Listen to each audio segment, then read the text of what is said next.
With sporting competitions across the U.S. on the verge of shutting down because of COVID-19, Grandview University has other plans. They are one of the few schools allowing competition in the fall. But are the student athletes receiving the necessary equipment to continue their season? I caught up with Lonnie Taylor, a football player on the Grandview University football team, to talk about his views, expectations, and COVID-related questions on the season. What we all want to know: what are you doing to stay safe during this time?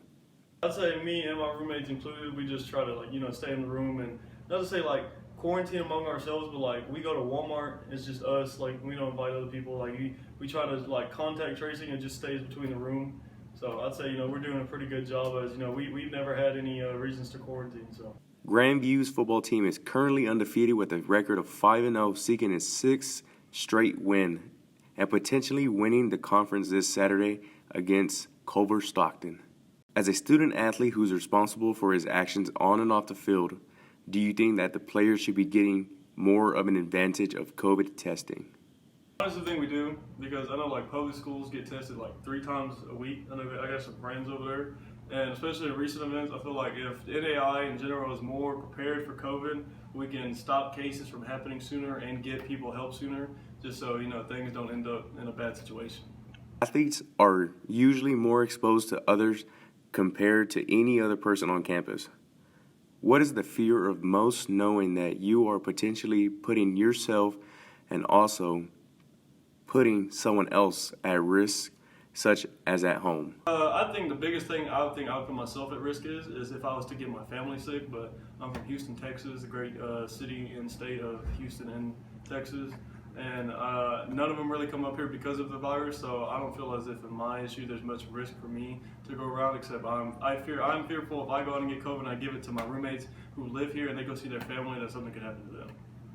Throughout the season, we have faced many cancellations of games due to COVID. Would you be surprised to see more and more cancellations in the future? Yes, as they have changed our schedule around. They canceled 2 more games actually, and now we playing our final game this Saturday at the Duke. Culver Stockton, be there. It's going to be a blowout. We're going to win the district again. But I am fearful that possibly if Corona does keep getting worse, despite if they do find a vaccine for it, which I've seen in recent news that they have, that our spring playoffs could be tampered with. But depending on if a team has Corona, how are we going to adjust to that? With other schools around the nation wanting to play football in the spring instead of the fall, was this the best decision to make? I do believe playing in the fall is the best option, as it is what football players have done since most of the time, and football's always been in the fall, and unless you're in a state like Texas where spring football is offered in the summer, people really aren't used to playing in the spring, and in different areas it's different climates. Like playing up in Iowa during January, February, something like that is going to be a lot different than playing spring anywhere else. So I think depending on the state.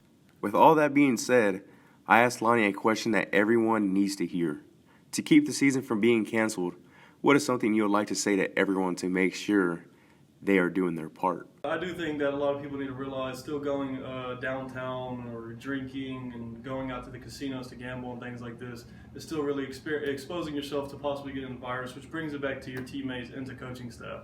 So if people, even if you do go out because you can't resist the urge, I'd recommend that you try to wear a mask and try to social distance as much as you can. As told from one of the student athletes on the Grandview football team, this virus is real and it is spreading. Continue to wear your mask out of respect for others and continue to wash your hands daily. If we continue to control what we can control, then we might see a light at the end of the tunnel.